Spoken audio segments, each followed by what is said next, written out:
What's up? So, mangain tayo today. Ang cravings ko talaga ngayon is empanada nung nakarang araw pa.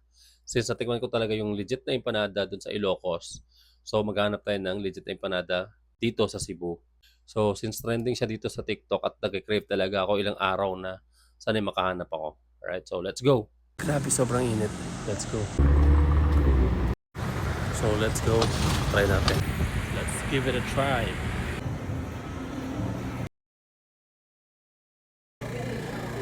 Sabi nga talaga yung hype ng empanada ngayon. Meron silang pending sa Food Panda at pending sa walk-in. Almost 1 hour yung waiting time. And dalawa kasi yung in-order ko and then yun yung lunch ko. So magkakape lang muna ako dito. Check na natin kung okay na yung order ko. Thank you.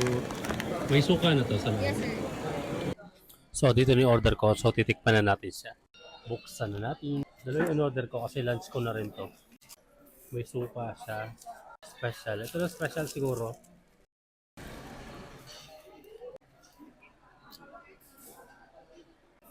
Try natin.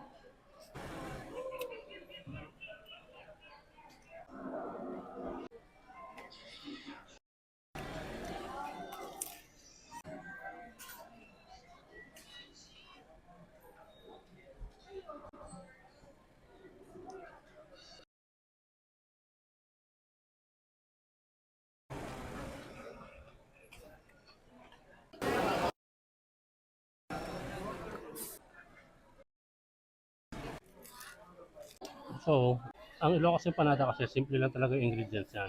So, to be honest, wait lang.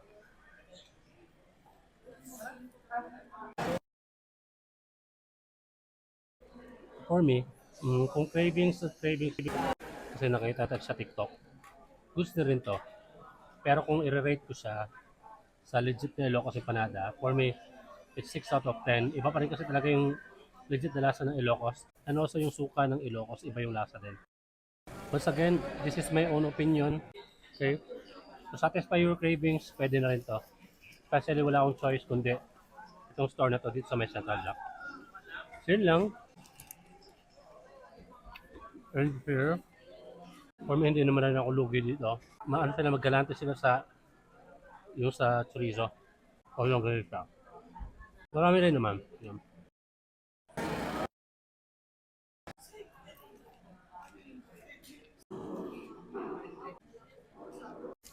Yun lang. Bye-bye.